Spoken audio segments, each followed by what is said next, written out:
நம்ம ஏற்கனவே பார்த்திருந்ததுலேருந்து தொடர்ச்சியா என்னென்ன இருக்கு அப்படிங்கிறத நம்ம இந்த வகுப்புல பார்ப்போம். We'll continue from where we left in the previous class. Already we have seen subdivision. Subdivision என்ன அப்படிங்கிறத நம்ம ஏற்கனவே பார்த்திருந்தோம். இப்போ நம்ம அடுத்ததா நம்ம பார்க்க போறது summons case. Already we have seen subdivision, so we'll start from summons case. So now we need to find the difference between a summons case and a warrant case. What is a summons case and a warrant case? Summons case, warrant case.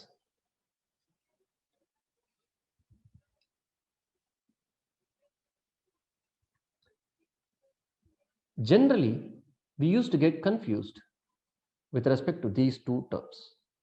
What is a summons case and what is a warrant case?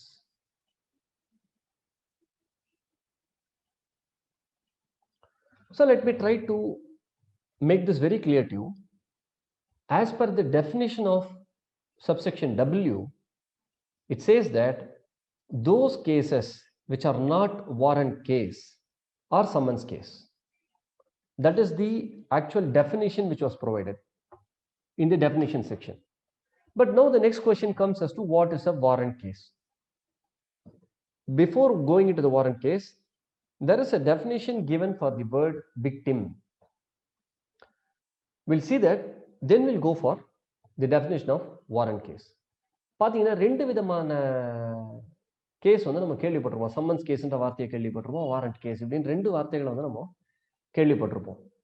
இப்போ இந்த ரெண்டு வார்த்தைக்கும் இருக்கக்கூடிய வித்தியாசங்கள் என்னென்ன அப்படிங்கிறது பெரும்பாலும் நம்மளுக்கு தெரிஞ்சிருக்க வாய்ப்புகள் இல்லை.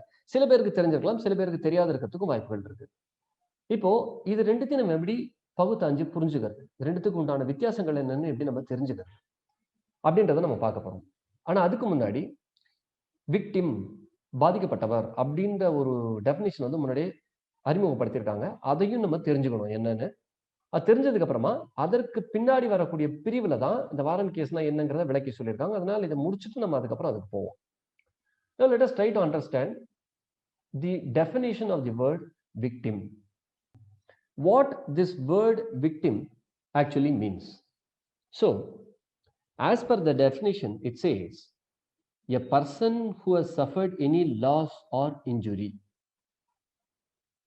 caused by the reason of act or omission. So what is the basic requirement is that a person should have suffered any loss or injury. So a person who is called as a victim should have suffered a loss or injury. And in addition to this, what is required? The accused should have done an act or omission. There are two things.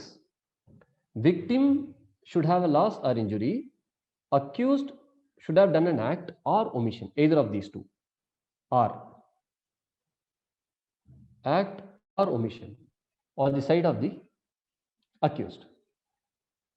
And victim also includes guardian as well as legal heir.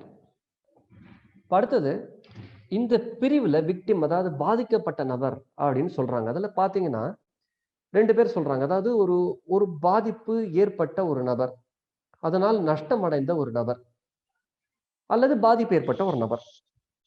இந்த ரெண்டுத்துல ஏதோ ஒண்ணு இருக்கணும். அந்த மாதிரி யாராவது ஒருத்தருக்கு நடந்திருந்தால் அவர் பாதிக்கப்பட்ட நபர். அடுத்தது இதை யார் செஞ்சிருக்கணும் அப்படின்னு பாத்தீங்கன்னா குற்றம் சாட்டப்பட்ட நபர், அக்யூஸ்ட். இப்ப இவர் என்ன பண்ணணும்னா ஒண்ணுத்தை செஞ்சிருக்கணும், இல்ல ஒண்ணுத்தை செய்யாத விட்டுருக்கணும். ரெண்டுத்துல ஏதோ ஒண்ணு நடந்திருக்கணும். இப்போ இந்த மாதிரி ஒரு சம்பவம் நடந்திருந்தால் அதனால பாதிக்கப்பட்டது யாரோ அவங்கள விக்டிம்னு சொல்றோம். சரி, இந்த விக்டிம்ன்ற பாதிக்கப்பட்ட நபர் மட்டும்தான் வருவாங்களா, இல்ல அவங்கள நம்பி இருக்கிற, இல்ல அவங்களுடைய பாதுகாவலரா இருக்கக்கூடியவங்க, இல்ல அவங்களுடைய வாரிசுகளும் வருவாங்களா அப்படின்னு கேட்டா அவங்களும் உள்ள வருவாங்க. அவங்களும் இதுக்குள்ள உள்ளடக்கம். இப்போ உதாரணத்துக்கு பார்த்தீங்கன்னா, ஒரு ஒரு பெண்ணுக்கு ஏதோ ஒரு கெடுதல் நடக்குது. ஒரு 18 வயசு இருக்கிற பொண்ணுக்கோ, இல்ல 19 வயசு இருக்கிற பொண்ணுக்கோ ஏதோ ஒரு கெடுதல் நடக்குது அப்படின்னு சொன்னா, ஒரு இன்ஜுரி ஏற்படுது அப்படின்னு சொன்னா, அதற்கு அவருடைய தந்தை போய் நஷ்ட கோரலாம் முடியும். He is a Guardian. சரி, அதே மாதிரி தந்தைக்கு ஒண்ணு நடக்குது. அப்போ வாரிசுன்ற முறையில இந்த பெண்ணும் போய் கேட்கலாம். இது ரெண்டுமே ஏற்றுக்கொள்ளப்பட்ட ஒரு வழக்கு முறை. ஆனா இது 2009 தான் கொண்டு வராங்க. இதுக்குண்டான அடிப்படை காரணங்களும் நம்ம புரிஞ்சுக்கணும். இப்போ இந்த லாஸ் ஆர் இன்ஜுரி அப்படின்னு 2 விஷயங்களை கொண்டு வராங்க. அந்த 2 விஷயம் என்னங்கிறத நம்ம கொஞ்சம் தெளிவா புரிஞ்சுக்கணும் இந்த இடத்துல. இப்போ லாஸ் அப்படின்னு ஒரு வார்த்தை இருக்கு, இன்ஜுரின்னு ஒரு வார்த்தை இருக்கு. இப்ப ஏதேனும் ஒரு அடிபடுது, ஒரு நபருக்கு, ஒருத்தருக்கு அடிபடுது. இந்த அடியினால பண நஷ்டமும் ஏற்படலாம், இல்ல பண நஷ்டம் இல்லாமலும் அடி ஏற்படலாம். இதுக்கு வாய்ப்பு இருக்கு. அதாவது மன ரீதியான ஒரு பாதிப்பு இந்த அடி இல்லாதையும் வரலாம். அது இன்ஜுரி. நஷ்டங்கிற அடிப்படையில் அது வராது. அப்ப என்ன ஆகுதுன்னா, ஒருத்தர் ஒரு பணத்தை போட்டு இழந்துடுறாரு. ஒரு சீட்டு கம்பெனில போடுறாருன்னு வச்சுக்கோங்க. ஒரு சீட்டு கம்பெனில போட்டு அவர் பணத்தை இழந்துடுறாருன்னா அது லாஸ். அதனால ஏற்படக்கூடிய விளைவுகள் எல்லாம் இன்ஜுரி. இது ரெண்டுத்துக்கும் இருக்கிற வித்தியாசத்தை புரிஞ்சுங்க. அப்பதான் தெளிவா உங்களால பதில் சொல்ல முடியும் கேள்விகளுக்கு. இது ரெண்டுத்துக்கும் இருக்கிற பாகுபாடு இதுதான். ஒரு விஷயம் நடந்து அதன் விளைவாக ஒண்ணு ஏற்படுது. இது ரெண்டுமே ஒருங்கிணைந்த விஷயமா இருக்காது. ரெண்டும் தனித்தனியாவும் இருக்கும். இப்ப எப்படின்னு பாத்தீங்கன்னா, ஒருத்தர் வண்டியில போறாரு. வண்டியில போகும்போது ஆக்சிடென்ட் ஆகி போகுது அவருக்கு. வேணும்னே அவர் மேல வண்டி இடிச்சிடறாங்க யாரோ கொண்டு வந்து. அவருடைய கால்ல அடிபடுதோ, கையில அடிபடுதோ, முகத்துல அடிபடுதோ, ஏதோ ஒரு இடத்துல அங்கத்துல அடிபடுது. அடிபட்டதன் காரணமாக அவர் பணம் சம்பாதிக்கக்கூடிய திறமையை இழந்து விடுகிறார். அது ஒண்ணு.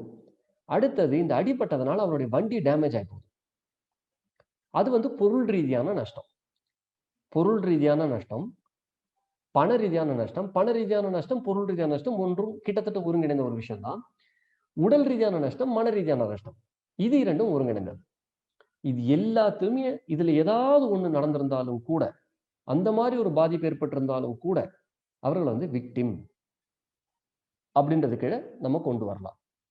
Now, let us try to understand what is the major difference between loss and injury. When there is an accident or somebody got injured due to an accident, what will happen is his entire he may be the sole breadwinner of that family. In that case, that will be a great loss to the family.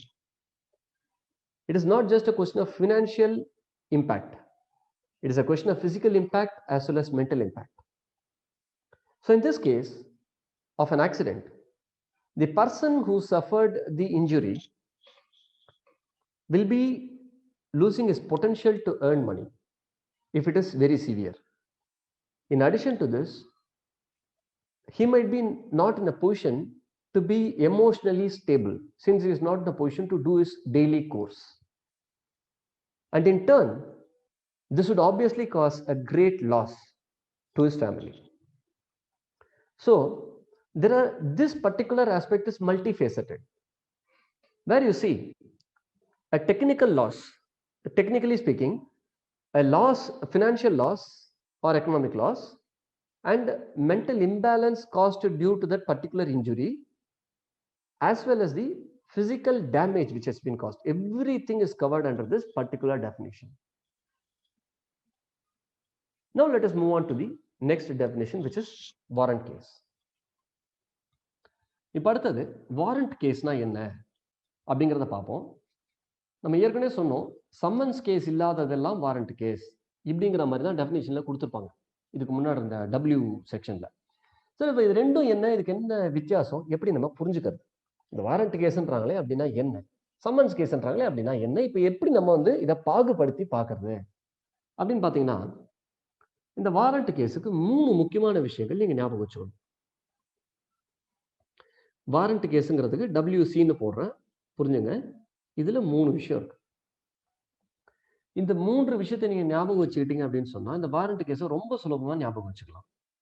பாருங்க, மரணம், ஆயுள் தண்டனை, 2 வருடத்திற்கு மேலான தண்டனை காவல்ல வைக்கிறாங்க. 2 வருடத்துக்கு மேலாக. இது 3ம் வந்ததுன்னா, அதாவது இந்த 3ல ஏதோ ஒண்ணு வந்தாலே உங்களுக்கு வந்துட்டு இதுக்குள்ள வந்துரும். அதாவது மரண தண்டனை ஒருத்தர் கொடுக்குறாங்க, இல்ல மரண தண்டனை கொடுக்கக்கூடிய ஒரு குற்றம் ஒண்ணு. 2வது ஆயுள் தண்டனை கொடுக்கக்கூடிய ஒரு குற்றம்.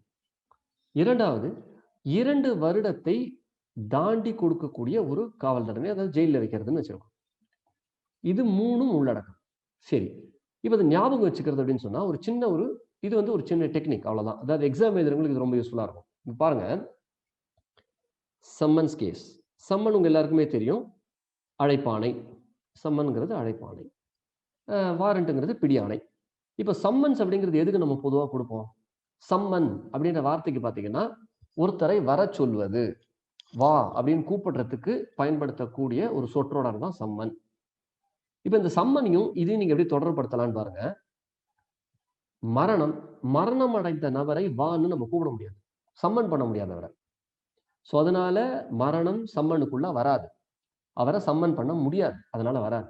சரி, ஆயுள் தண்டனை வாங்கி ஜெயிலுக்குள்ளேயே இருக்கிற ஒரு நபரை அவரையும் நீங்க வான்னு கூப்பிட முடியாது. இதுக்கு விதிவிலக்கான சில சூழ்நிலைகள் இருக்கு. ஆனா நீங்க புரியறதுக்காக அந்த விஷயத்த சொல்றேன். சம்மனை பொறுத்த மட்டும் ஆயுள் தண்டனை வாங்கின நபர் ஜெயிலுக்குள்ளேயே இருப்பார் அவரோட ஆயுள் முழுக்க, அதனால அவர் வெளியில கொண்டு வர முடியாது, அவரை வான்னு கூப்பிட முடியாது. இறந்து போன ஒரு நபரையும் வான்னு கூப்பிட முடியாது, அதனால இது 2மே சம்மனுக்கு கீழே வராது. அடுத்தது, இது 2ம் ஞாபகம் வச்சுக்கிறீங்க. இந்த டெக்னிக் வச்சு ஞாபகம் வச்சுக்கிட்டீங்கன்னா ரொம்ப உங்களுக்கு லைஃப் டைமுக்கு இது மறக்காது. இப்போ 2 இந்த பாருங்க, இது இப்படி ஒப்பிட்டு பாருங்க. இதுலயும் W, இதுலயும் W. வாரண்ட்ன்றதுல முதல் எழுத்து W, 2ங்கிறதுல 2வது எழுத்து W. நல்லா ஞாபகம் வச்சுங்க. உங்களுக்கு வந்து இது வந்து ஒரு முறை நீதிபதி தேர்வுல கேள்வியாவே கேட்டிருந்தாங்க, அதனால இதை கொஞ்சம் தெளிவா ஞாபகப்படுத்துங்க. இப்படி இது மாதிரி கன்ஃபியூஸ் பண்ணுவாங்க. வாரண்ட் கேஸ்னா வந்து 3 வருஷத்துக்கு மேல இருக்கிற தண்டனை, வாரண்ட் கேஸ்னா 5 வருஷத்துக்கு மேல இருக்கிற தண்டனை, வாரண்ட் கேஸ்னா 3 வருஷத்துக்கு கீழே இருக்கிற தண்டனை, இப்படின்ற மாதிரி கேள்விகள் கேட்பாங்க. அப்ப என்ன ஆகும்னா நம்ம மறந்து போய் எது எழுதுறதுன்னு தெரியாது, படிச்சிருப்போம் ஆனா நினைவுல நிக்காது எக்ஸாம் நேரத்துல. அதுக்கு இந்த மாதிரி சின்ன சின்ன டெக்னிக்ஸ் நீங்க வச்சுக்கிட்டீங்கன்னா உங்களுக்கு மறக்காது. இப்போ முதல்ல ஆரம்பத்துல W வந்ததுன்னா 2வதுல W வரணும், அப்படி வந்ததுன்னா அதான் கரெக்டான ஆன்சர். அப்போ எதுல வருது? 2ல தான் Wன்னு வருது, 2வது இடத்துல. முதல்ல W, 2வது W, இப்படி ஞாபகம் வச்சுக்கிட்டீங்கன்னா எக்ஸாம் எழுதும்போது உங்களுக்கு மறக்காது. அதே மாதிரி நீங்க பிராக்டிஸே பண்றீங்கன்னா கூட இந்த ஒரு சின்ன டயக்ராம் மைண்ட்ல அப்படியே நீங்க ஞாபகம் வச்சுக்கிட்டீங்கன்னா ரொம்ப யூஸ்ஃபுல்லா இருக்கும். Now let us try to understand this in English. What is the difference between a summons case and a warrants case? So all you know, summon is a term which is used to summon someone or to call someone. When I'm trying to call someone, it is necessary, it is essential that that person should be alive. If that person is not alive, if he is dead, in that case I cannot obviously summon. So death will not come under summons case. Next, if someone is suffering a life imprisonment or has been given a life imprisonment, in that case can that person be summoned? So quite naturally, in normal course it is practically not possible. So life imprisonment will also not come under summons case. Now the next aspect is this particular aspect, 2 years. So how will we remember that particular word 2 years if a question is asked in the exam, in the judicial exam? For example, the question could be something like this: the warrant case includes offenses which includes imprisonment for a term which is less than 3 years, which is more than 5 years, which is less than 6 years, or imprisonment for a term exceeding 2 years. So the natural fact is it should exceed 2 years. That is the point.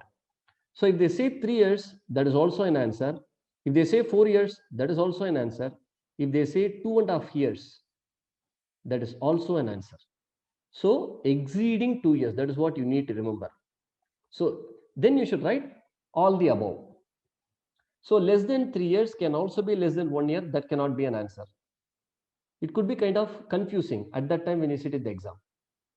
So I'll just write that to clear the confusion. 2 years is not included. 2 years is not a warrant case, it is a summons case. More than 2 years, it could be 2 years plus 1 day also. That is also a warrant case. So just remember like this. இப்போ பார்த்தீங்கன்னா 2 வருஷத்தை தாண்டி இருக்கணும், அதாவது 2 வருஷத்துக்கு மேல இருக்கணும். 2 வருஷம் கிடையாது. ஒருவேளை 2 வருஷமா இருந்ததுன்னு சொன்னா அது வாரண்ட் கேஸ் கிடையாது, சம்மன்ஸ் கேஸ். 2 வருஷம் 1 நாள் அப்படின்னு இருந்ததுன்னா கூட அது வந்து வாரண்ட் கேஸா மாறிடும். இது ஞாபகம் வச்சுங்க.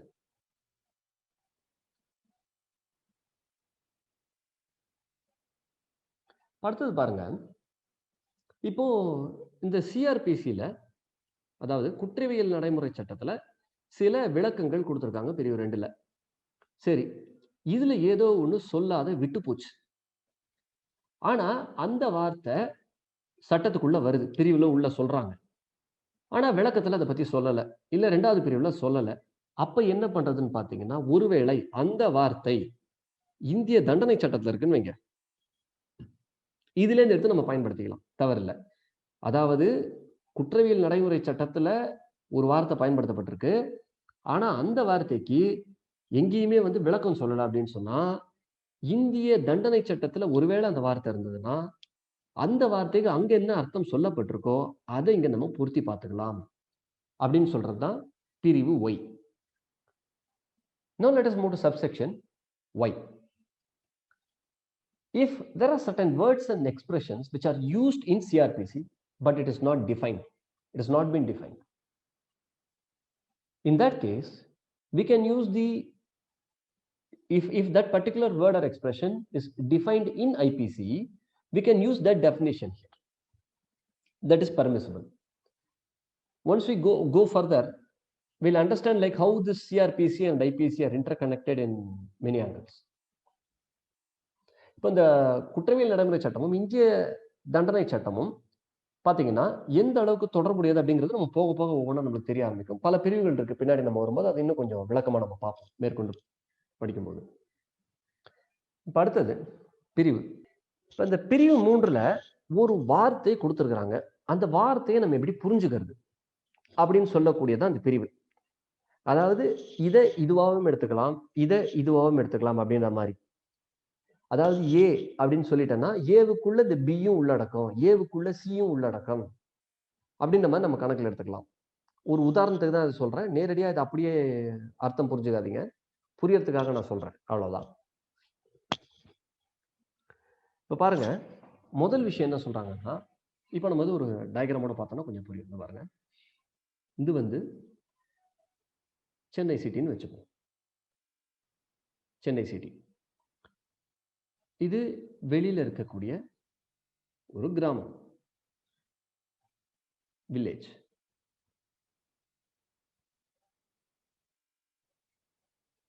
இது சென்னை மாநகரம், இது வந்து சென்னை மாநகரம். இதுக்கு வெளியில இருக்கிறது ஒரு கிராமம், சென்னையை சுற்றி இருக்கக்கூடிய கிராமம். இது அப்படியே கொஞ்சம் பார்த்துங்க, அதுக்கப்புறம் இப்போ நான் சொல்றது உங்களுக்கு தெளிவா புரியும் என்னென்ன அப்படின்னு சொல்லிட்டு. இப்போ மேஜிஸ்ட்ரேட் அப்படின்ற வார்த்தையை பயன்படுத்துறாங்க.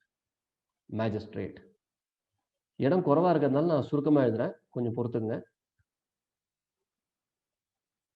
இப்போ இந்த மேஜிஸ்ட்ரேட் அப்படின்னு சொல்றாங்க. இப்போ இது வந்து இந்த சென்னைன்னு எழுதியிருக்க இல்லையா, இது வந்து மெட்ரோபாலிட்டன் ஏரியா, பெருநகர எல்லை அப்படின்னு சொல்லலாம் நம்ம தமிழ்ல.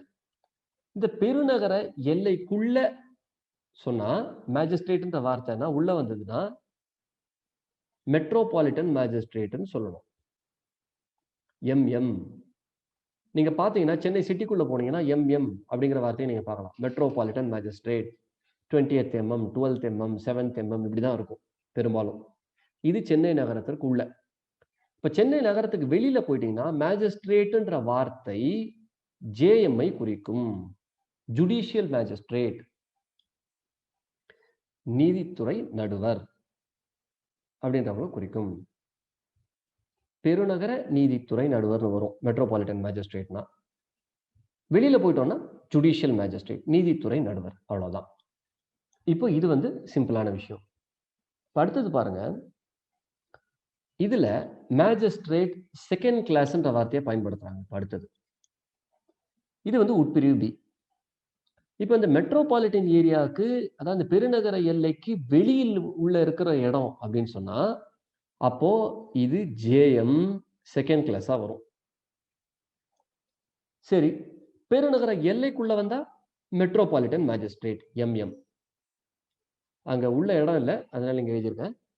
மெட்ரோபாலிட்டன் மேஜிஸ்ட்ரேட்னு வரும். இது இரண்டாம் நிலை செகண்ட் கிளாஸ். இப்போ ஃபர்ஸ்ட் கிளாஸுக்கு போவோம். நம்ம என்னென்ன ஃபர்ஸ்ட் கிளாஸுக்கு பாருங்க. சரி, ஃபர்ஸ்ட் கிளாஸ் மேஜிஸ்ட்ரேட்னு சொல்றாங்க. இப்போ இதுக்கு என்ன வரும் அப்படின்னு பார்த்தீங்கன்னா, மெட்ரோபாலிட்டன் ஏரியாவா இருந்தா அப்படியே எம்எம்ஏ வந்துடும் டிஃபால்ட்டா. Metropolitan magistrate first class magistrate. Magistrate first கிளாஸ்னா மெட்ரோபாலிட்டன் மேஜிஸ்ட்ரேட் இந்த பெருநகர எல்லைக்குள்ளாக. சரி, வெளியில இருந்தா ஜேஎம் ஃபர்ஸ்ட் கிளாஸ். சிட்டிக்குள்ள இருந்தால் எம்எம், சிட்டிக்கு வெளியில இருந்தால் ஜேஎம் ஃபர்ஸ்ட் கிளாஸ். ஆனா பொதுவா வந்து இந்த JM first class second class அப்படிங்கிற கேட்டகரி இப்ப இல்லைங்கிற மாதிரி சொல்றாங்க. பட் நான் தெரிஞ்சுக்கிட்ட வரல சட்ட ரீதியான அந்த மாற்றங்கள் கொண்டு வந்த மாதிரி எனக்கு தெரியல. ஒருவேளை அந்த மாதிரி ஏதாவது மாற்றங்கள் வந்திருந்தா கண்டிப்பா நான் உங்களுக்கு தெரிவிக்கிறேன். நான் விசாரிச்ச வரையில அந்த மாதிரி மாற்றங்கள் கொண்டு வந்த மாதிரி தெரியல. அது நீங்க தெரிஞ்சுக்கணுன்றதுக்காக நான் சொல்றேன். ஃபர்ஸ்ட் கிளாஸ் செகண்ட் கிளாஸ்ங்கிற கிளாசிபிகேஷன் அது மாதிரி சொன்னாங்க. அடுத்தது பாருங்க, இதெல்லாம் முடிஞ்சிருச்சு. இப்போ மேஜிஸ்ட்ரேட்ன்ற வார்த்தை, மேஜிஸ்ட்ரேட் ஃபர்ஸ்ட் கிளாஸ்ங்கிற வார்த்தை, மேஜிஸ்ட்ரேட் செகண்ட் கிளாஸ்ங்கிற வார்த்தை, இதெல்லாம் எதை எதை குறிக்குங்கிறது உங்களுக்கு ஒரு தெளிவு ஏற்பட்டிருக்கும். இப்போ அடுத்தது சிஜேஎம், சீஃப் ஜுடிஷியல் மேஜிஸ்ட்ரேட் அப்படின்ற வார்த்தையை பயன்படுத்தினால் இந்த ஏரியாக்குள்ள, அதாவது மெட்ரோபாலிட்டன் ஏரியாக்குள்ள இருந்தால் சிஎம்எம் மாறிவிடும். சிஜேஎம் என்ற வார்த்தை சிஎம்எம்ஐ குறிக்கும். முதன்மை நீதிமன்ற நடுவர் என்பது முதன்மை பெருநகர நடுவர் என்பதை குறிக்கும் இந்த சூழ்நிலையில். Now let us try to understand these particular aspects in English now. The first thing is this, and I'll try to draw it again so that it's easy for you. Okay. Now let us move to section 3. So there are certain words which are specified as to how it should be construed. For example, the word magistrate is used. Now, even before understanding this, let us try to understand that this is a city. This is a city. And the outer area is a village. This is a village. This is a village and this is a city. If the word magistrate is used within the city, it means metropolitan magistrate. If the word magistrate is used outside the city, it means judicial magistrate. Within the city, metropolitan magistrate. Outside the city, judicial magistrate. Simple. Now the next aspect is magistrate second class. In this case, it would be judicial magistrate second class. If it is outside the city. If it is inside the city, again it's metropolitan magistrate. It is MM again. Now what if it is a metropolitan magistrate of first class?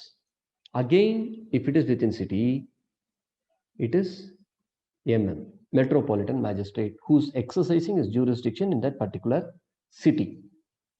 With respect to the village, it is again judicial magistrate of first class. So in general, you can understand this. With respect to city, the variation is very limited. Metropolitan magistrate, metropolitan magistrate, metropolitan magistrate. That is a term which is used, except for the chief judicial magistrate. Otherwise, practically each and every magistrate who's sitting would be called as a metropolitan magistrate, except for very rare circumstances. Of course, some differences are there. We'll see it later as and when the sections come up. Okay. Now, the next is chief judicial magistrate. If the word chief judicial magistrate is used with respect to metropolitan area, that is city, it means CMM, chief metropolitan magistrate, chief metropolitan magistrate. If it is with respect to village, It is Chief Judicial Magistrate, CJM. At a later stage, we'll try to find the difference between the CJM, the powers of CJM, and the powers of a session judge. So many various aspects are going to come up as in we process in these particular sections. Now, with respect to the other subsections in section 3. Now, this is with respect to court.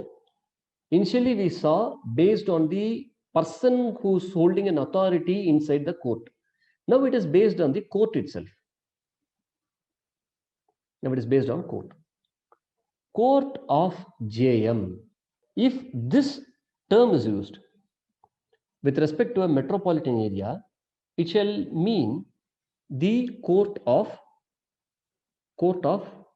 metropolitan magistrate. Simply we can understand this court of JM equal to MM if it is in city. If it is outside city, it is JM, as simple as that. இப்போ இந்த இரண்டாவது உட்பிரிவு என்ன நம்ம பார்த்தோம்னு சொன்னா,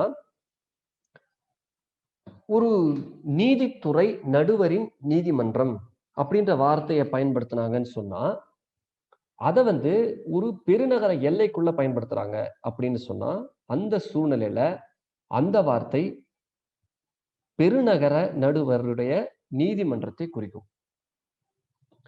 நம்ம சிட்டிக்கு வெளியில பயன்படுத்தினா ஜேஎம், சிட்டிக்குள்ள பயன்படுத்தினா எம்எம், சிட்டிக்கு வெளியில போயிட்டா சிஜேஎம், சிட்டிக்குள்ள வந்துட்டா சிஎம்எம். இதெல்லாம் சிம்பிளான விஷயங்கள், ஆனா கட்டாயமா தெரிஞ்சிருக்க வேண்டிய விஷயங்கள்.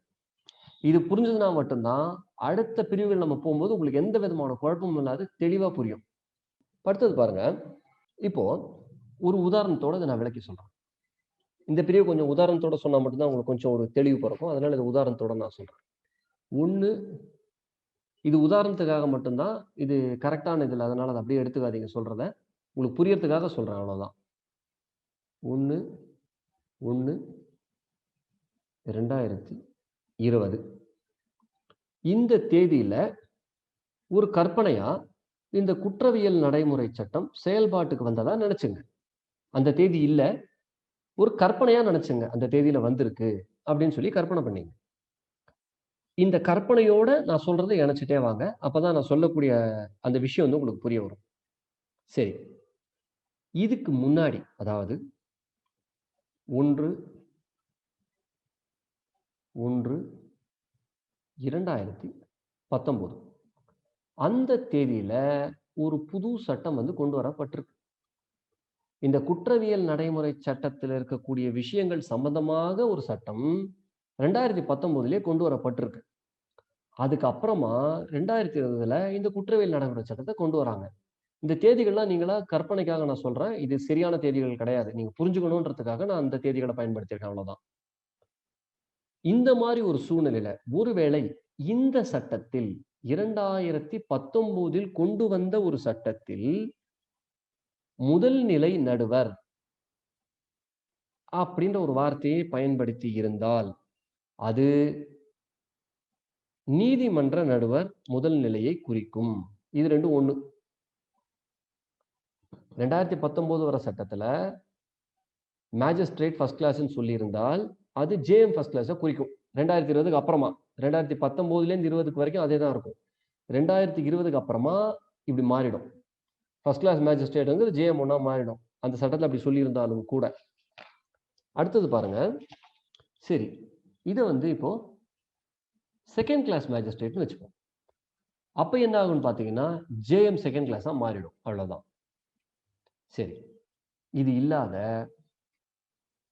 பிரசிடென்சி மேஜிஸ்ட்ரேட் இந்த வார்த்தையை பயன்படுத்தியிருந்தாலும் சரி, அல்லது சீஃப் பிரசிடென்சி மேஜிஸ்ட்ரேட் இந்த வார்த்தையை பயன்படுத்தியிருந்தாலும் சரி, இந்த ரெண்டு வார்த்தையும் இது மெட்ரோபாலிட்டன் மேஜிஸ்ட்ரேட், பெருநகர நடுவர். இந்த பக்கம் போனீங்கன்னா சீஃப் பிரசிடென்சி மேஜிஸ்ட்ரேட்டுக்கு சிஎம்எம், முதன்மை பெருநகர நடுவர் அப்படின்ற வார்த்தையை குறிக்கும். சரி, இது இந்த சட்டத்தின் அடிப்படையில் நம்ம பார்த்தோம். அடுத்தது பாருங்க, இப்போ ஏரியா குறித்து நம்ம இப்போ வந்து ஒரு நபர் அவருக்கு உண்டையான பதவி, அந்த பதவிக்கு சமமான பதவி இந்த சட்டம், அதாவது 2020க்கு அப்புறம் சட்டம் வந்ததுக்கு அப்புறம் என்னன்னு பார்த்தோம். இப்ப இடத்த பொறுத்த மட்டும் நிர்ணயம் பண்றோம்னு வைங்க. இதுதான் இடம், இதுதாங்கிற மாதிரி நிர்ணயம் பண்றோம். To any area which is included in a metropolitan area. சரி, முதல்ல அது வந்து ஒரு கிராமமா இருந்திருக்கலாம். அதுக்கப்புறம் பாத்தீங்கன்னா ஒரு பெருநகர ஏரியாக்குள்ள வந்திருக்கலாம். அப்போ மெட்ரோபாலிட்டன் ஏரியா, பெருநகர எல்லை அப்படின்னு சொன்னா அதுல பாத்தீங்கன்னா magistrate first class, magistrate first class ஒன்று. அடுத்தது second class, magistrate of first class or second class. இது ரெண்டும் எதை உள்ளடக்கும் அப்படின்னு பாத்தீங்கன்னா மெட்ரோபாலிட்டன் மேஜிஸ்ட்ரேட் அப்படிங்கிறதுக்குள்ள வந்துடும். அதாவது மேஜிஸ்ட்ரேட் ஃபர்ஸ்ட் கிளாஸும் மேஜிஸ்ட்ரேட் செகண்ட் கிளாஸும் மெட்ரோபாலிட்டன் ஏரியாக்குள்ள இருந்தால், பெருநகர எல்லைக்குள்ளாக இருந்தால் மெட்ரோபாலிட்டன் மேஜிஸ்ட்ரேட்டா வந்துடும். அதுக்கு வெளியில இருந்தா என்னங்கிறத நம்ம ஏற்கனவே பார்த்துட்டோம். இதுக்குள்ள வந்துன்னா இதுக்குள்ள வந்துடும் சொல்லி டெஃபினேஷன் கொடுக்குறாங்க. அவ்வளவுதான். Now let us try to understand this in English. Now, for the sake of understanding, let us imagine this particular aspect. Imagine that CRPC commenced on 1/1/2020. This is not the actual date. For your understanding, I'm giving this date. Okay. And subsequently what happens is, prior to this, there was an act. There was an act which is equivalent to CRPC. Which is equivalent to CRPC. In 2019, there was an act which was doing the job of CRPC, which was doing the work which CRPC is doing now. In 2020, they introduced CRPC, or the 2020 commencement. In 2020, the CRPC comes into commencement. So in that case, how certain aspects are to be construed? A magistrate of first class in 2019 would become JM of first class. If it is a magistrate of second class, then again it would be second or third class. Initially there used to be 3 classes, but now there is no such distinction. So both of them come into second class, judicial magistrate, second class. And if it is presidency magistrate, PM, or CPM, chief presidency magistrate. If it is presidency magistrate, it becomes metropolitan magistrate. If it is chief presidency magistrate, it becomes CMM, chief metropolitan magistrate. Now let us move to the next point. The next is area which is included in metropolitan area, or the word metropolitan area. With respect to metropolitan area, reference of magistrate first class magistrate, or second class magistrate, both of them would be called as MM, metropolitan magistrate. I hope everyone is clear about this, because these are all basic things in CRPC which you need to know thoroughly. You need to understand this in a proper manner. Now let us move to the subsection 4. If there is any other law other than this code, other than CRPC, if there is any other law which says that magistrate shall do certain jobs, so how will we presume it? Let us move to section 4A. 4A.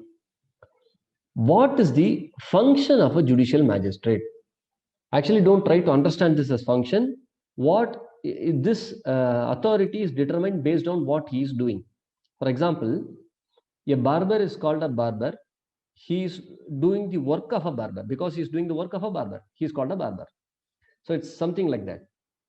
Judicial magistrate is called as a judicial magistrate because he does some jobs which a JM is supposed to do. As simple as that, appreciation of evidence or taking of or shifting of evidence. And then next is decision, due to which penalty or punishment is given, or detention, authority to send to a court. Generally, we have a proceeding called as committal proceeding, where a lower judge refers the matter to a higher judge. So that also happens. So this is what they indirectly mean here. Subject to the provisions of this code, these three aspects, subject to the provisions of CRPC. If anyone doing all these jobs, all the three jobs, he is called as JM, judicial magistrate.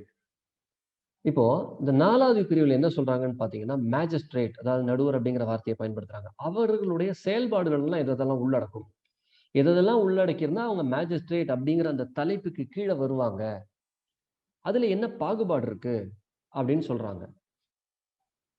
இப்போ நீதிமன்ற நடுவர் அப்படிங்கிற வார்த்தை இருக்கு. இந்த நீதிமன்ற நடுவருக்குள்ள அவர் செய்யக்கூடிய வேலைகள் என்னென்ன? சாட்சி எடுப்பாரு. இப்போ ஒருத்தருக்கு தண்டனை கொடுக்கணுமா, இல்ல பெனால்டி போடணுமா, இல்ல அவரை தூக்கி ஜெயில வைக்கணுமா, இல்ல தடுப்பு காவல்ல வைக்கணுமா, இந்த மாதிரி முடிவுகள்லாம் எடுப்பாரு. அதே மாதிரி வேற ஒரு நீதிமன்றத்துக்கு அனுப்பணும் ஒரு வழக்க அப்படின்னு சொன்னா அதுக்கும் அவருக்கு அதிகாரம் இருக்கு. இது எல்லாமே ஒரு நீதிமன்ற நடுவர் செய்யக்கூடிய ஒரு வேலை. அந்த மேஜிஸ்ட்ரேட்ன்ற வார்த்தைக்குள்ள இது உள்ளடங்கும். இந்த குற்றவியல் நடைமுறை சட்டத்திற்கு உட்பட்டு இவர்கள் அனைத்தும் செயல்படும் அப்படின்றத புரிஞ்சுங்க. இப்ப முன்னாடி என்ன சொன்னாங்கன்னா, ஒருவேளை இந்த சிஆர்பிசி இல்லாத வேற ஏதேனும் ஒரு தனி சட்டம் கூட உருவாக்கி இருக்கலாம் ஒரு தேவைக்காக. அந்த சட்டத்துல என்ன சொல்லிருக்காங்கன்னா, நம்ம குற்றவியல் நடைமுறை சட்டத்துல எப்படி சொல்லியிருக்காங்களோ அப்படிதான் செயல்படணும் அப்படின்னு சொல்லியிருப்பாங்க. அப்ப அந்த சூழ்நிலை இது பொருந்தும். அடுத்தது பாருங்க, அட்மினிஸ்ட்ரேட்டிவ், அதாவது நிர்வாகம் சம்பந்தப்பட்ட செயல்கள். ஒண்ணு. சரி, அடுத்தது உதாரணத்துக்கு லைசன்ஸ் கொடுக்கறது. சரி, இந்த லைசன்ஸ் ரத்து பண்றது, இல்ல லைசன்ஸ் கொடுக்கறது, இல்லைன்னா உங்க எல்லாருக்கும் தெரியும், இந்த அரசு வழக்கறிஞர்லாம் இருக்காங்க பாருங்க, அவங்களுக்கு என்ன பண்ணணும் அப்படின்னு சொல்லக்கூடியது பாத்தீங்கன்னா, பொதுவா இந்த எக்ஸிக்யூட்டிவ் மேஜிஸ்ட்ரேட் தான் இருப்பாங்க. அதாவது நிர்வாக நடுவர்ன்ற வார்த்தையை நம்ம பயன்படுத்தலாம். நிர்வாகம் சம்பந்தப்பட்ட முடிவுகளை எடுக்கக்கூடிய ஒரு நபர், அவருக்கு பாத்தீங்கன்னா அந்த மாதிரி ப்ராசிக்யூஷன், இது மூணுத்தையும் ஒருங்கிணைந்து செய்யக்கூடிய ஒரு இடம் அப்படின்னு பாத்தீங்கன்னா எக்ஸிக்யூட்டிவ் மேஜிஸ்ட்ரேட், நிர்வாக நடுவர். Section 4B, if a person is doing the administrative or his job is of administrative and executive nature and he is granting license, revoking license, suspending license, cancellation of license, and if he is sanctioning a prosecution or withdrawing from a prosecution, it shall be done by an executive magistrate and will be termed as an executive magistrate under the word magistrate. Now let us move to the next section, section 4. Sorry, I did a mistake. I'm sorry about that. The previous one was section 3. By mistake, I wrote it as 4. So please bear with me. I'm sorry about it. Now this is section 4. நான் முன்னாடி எழுதும்போது பிரிவு 4ன்னு எழுதிட்டேன் தவறதா. அது 3வது பிரிவோட உட்பிரிவுகள் தான் இது வரைக்கும் நான் விளக்கி சொன்னது. இப்பதான் நம்ம 4வது பிரிவுக்கு வரோம். 3வது உட்பிரிவோட 3வது பிரிவோட 4வது உட்பிரிவு இது. அடுத்தது பாருங்க, 4வது பிரிவு. Now let us move to section 4. Trial of offences under the Indian Penal Code and other law. So, if someone is being accused of an offence under IPC, someone is accused for an offence under IPC, in that case, CRPC will apply. Simple.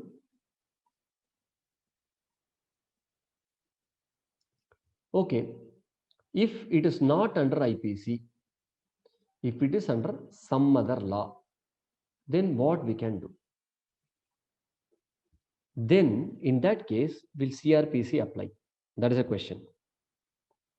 If it is a special law, and if the special law provides the procedures, then those procedures shall be followed. If that special law does not provide a procedure, then CRPC can be followed. It is not a problem. However, if there is no specification, or if the special law does not say, or does not practically or apparently prevent usage of CRPC, in that case, CRPC can very well be employed. இந்த பிரிவு 4ல பாருங்க, இந்திய தண்டனை சட்டத்தின் கீழ் ஒரு குற்றம் நடக்கிறது. அப்ப அந்த குற்றத்தை எப்படி நம்ம புலன் விசாரணை செய்வது, அல்லது எப்படி விசாரிக்கிறது, எப்படி இந்த வழக்கை நடத்துறது, இப்படின்ற விஷயம் எல்லாமே குற்றவியல் நடைமுறை சட்டம் அதுல சொல்லப்பட்டிருக்கு. அதை தான் நம்ம செயல்படுத்திக்கணும்னு சொல்றாங்க. சரி, ஒருவேளை வேற ஏதேனும் ஒரு புது சட்டம் இருக்குன்னு வச்சுக்கோங்க, ஒரு தனியா ஒரு சட்டம், சிறப்பு சட்டம் ஒன்று இருக்கு. அப்படின்னும் போது சிறப்பு சட்டத்துல சொல்லியிருக்காங்கன்னு வச்சுங்க, இப்படிதான் அதை புலன் விசாரணை பண்ணணும், இப்படிதான் விசாரிக்கணும், இப்படிதான் கேள்விகள் கேட்கணும், இப்படிதான் அந்த வழக்கை நடத்தணும் அப்படின்னு சொல்லி இருந்தால், அந்த சிறப்பு சட்டத்துல எப்படி சொல்லியிருக்காங்களோ அப்படிதான் பண்ணணும். அப்படி ஒருவேளை அதுல சொல்லலை அப்படின்னு சொன்னா, நம்ம பொதுவான இந்த குற்றவியல் நடைமுறை சட்டத்துல என்ன சொல்லப்பட்டிருக்கோ அதையே நம்ம பயன்படுத்திக்கலாம். அதுல எந்த விதமான தடையும் இல்லை.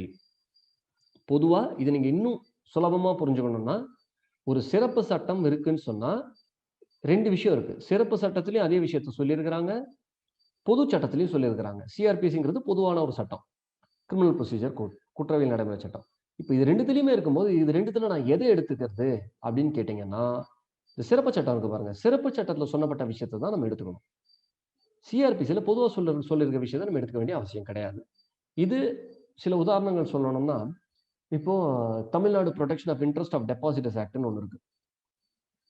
இந்த சீட்டு சம்பந்தப்பட்ட வழக்குகள்லாம் அங்கே நடக்கும்.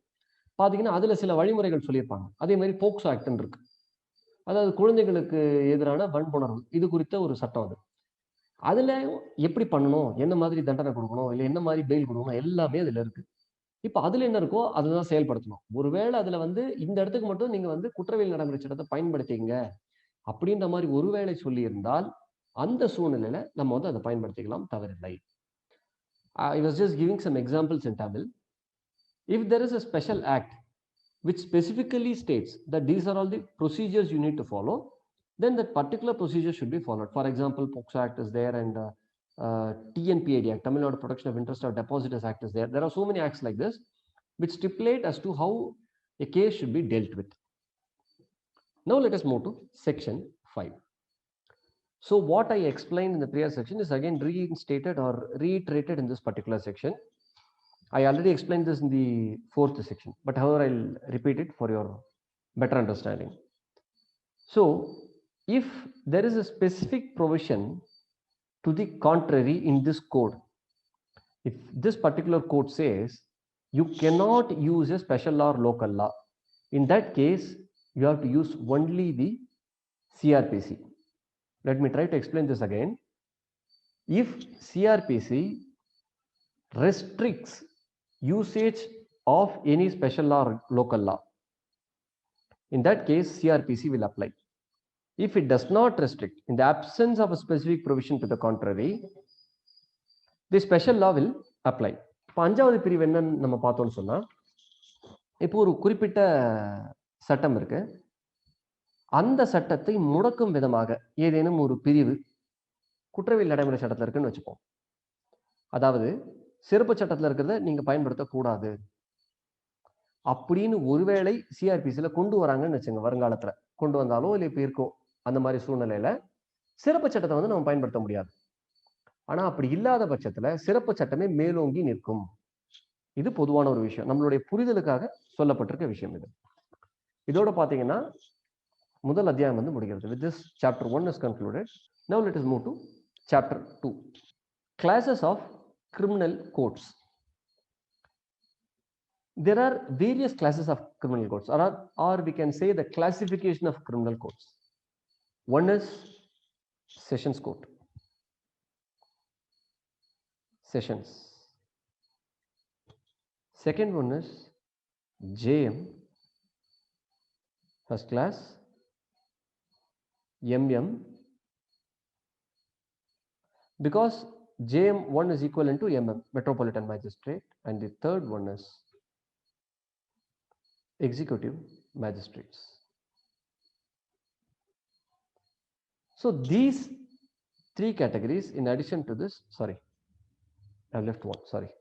I'm sorry about that. It's the third one is JM, second class. Fourth one is Executive Magistrate. These are all the classes of criminal courts or the classification of criminal courts. You can remember it as JM1, JM2, EM sessions. There are four categories.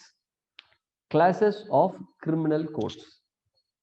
இப்போ பிரிவு 6 நம்ம பார்த்தோம்னு சொன்னா இதோட நமக்கு அத்தியாயம் 1 வந்து முடிஞ்சிச்சு. நம்ம இப்போ இரண்டாவது அத்தியாயம் பார்த்துட்டு இருக்கோம். ஒரு குற்றவியல் நீதிமன்றம் இருக்கு, அதுல செயல்படக்கூடிய அலுவலகங்கள் இருக்கு. இது குறித்து பேசக்கூடிய ஒரு அத்தியாயம் தான் இந்த அத்தியாயம். இந்த அத்தியாயத்துல முதல் விஷயம் என்னன்னு பாத்தீங்கன்னா, இந்த குற்றவியல் நீதிமன்றங்கள் இருக்கு இல்லையா, அதை வந்து பிரிக்கிறாங்க, வகைப்படுத்துறாங்க. என்ன மாதிரி வகைப்பாடுகள் இருக்கு அப்படின்ற மாதிரி கொண்டு வராங்க. மாவட்ட அளவிலான நீதிமன்றங்கள், அது நம்மளுக்கு ஏற்கனவே தெரியும். அடுத்தது JM, அதாவது ஜுடிஷியல் மேஜிஸ்ட்ரேட், நீதிமன்ற நடுவர். அதுல இரண்டு நிலைகள், முதல் நிலை, இரண்டாம் நிலை. அடுத்தது நிர்வாக நடுவர், எக்ஸிக்யூட்டிவ் மேஜிஸ்ட்ரேட். அதாவது மொத்தமா நாலா பிரிச்சிருக்காங்க. இந்த குற்றவியல் நீதிமன்றம் அப்படிங்கிறது 4 வகையா வந்து பிரிச்சிருக்காங்க. இந்த 4 வகை நீதிமன்றங்களுக்கு உண்டான அதிகாரங்கள் என்னென்ன, இதுல சொல்லப்பட்டிருக்க விஷயங்கள் என்னென்ன அப்படிங்கிறத ஒவ்வொன்றா பின்னாடியே சொல்லிட்டு வருவாங்க. இப்போ உதாரணத்துக்கு பாத்தீங்கன்னா, கோர்ட் ஆஃப் செஷன் இருக்கு, ஒரு மாவட்ட நீதிமன்றம் இருக்கு, அதுக்கு உண்டான அதிகாரம் என்ன, அதுல இருக்கக்கூடியவங்களுக்கு உண்டான, அதாவது ஒரு செஷன் ஜட்ஜா வரத்துக்கு, ஒரு மாவட்ட நீதிபதியா வரதுக்கு உண்டான தேவைகள் என்னென்ன, இந்த மாதிரி பல விஷயங்கள் வந்து பின்னாடி வரும். இவங்களுடைய அதிகாரங்கள், இவங்க செய்யக்கூடிய விஷயங்கள் என்ன, இது எல்லாமே நமக்கு டீட்டெயிலா இருக்கு. அதை நம்ம வரக்கூடிய வகுப்புகளில் வந்து அதை நம்ம பார்ப்போம். And the forthcoming sections will explain as to what is the authority or what are all the rights JM1 has, or what are all the offenses they can take. There are so many aspects which are discussed about the authority of sessions JM1, JM2 and EM. We'll see all of those in the forthcoming sessions.